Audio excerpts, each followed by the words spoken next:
ko yung battery power bank ko. Lumabat ang cellphone ko.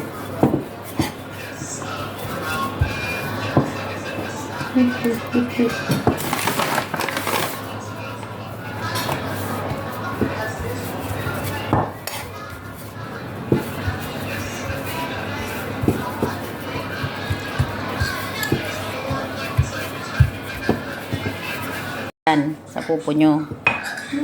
Ay, busy yun. Nandyan pa ata, nakaupo.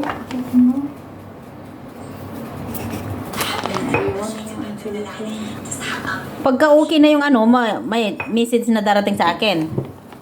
Oo, verified. Ba't yung Gcash mo, may nakalagay na verified.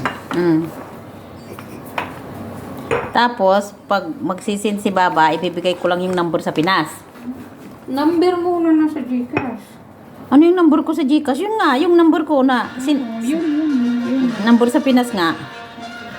Tapos, wala na, yun lang.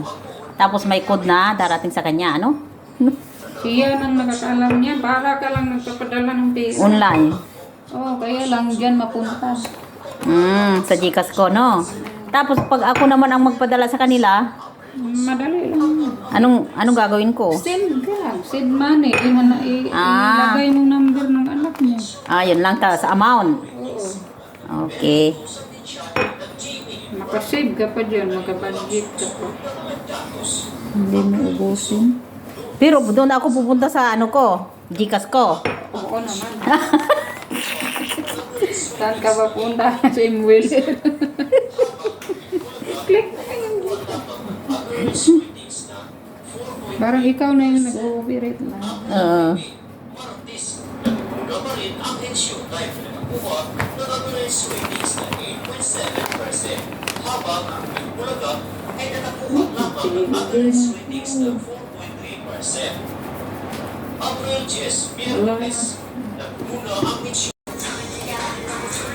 Yan, tapos na. Luto na.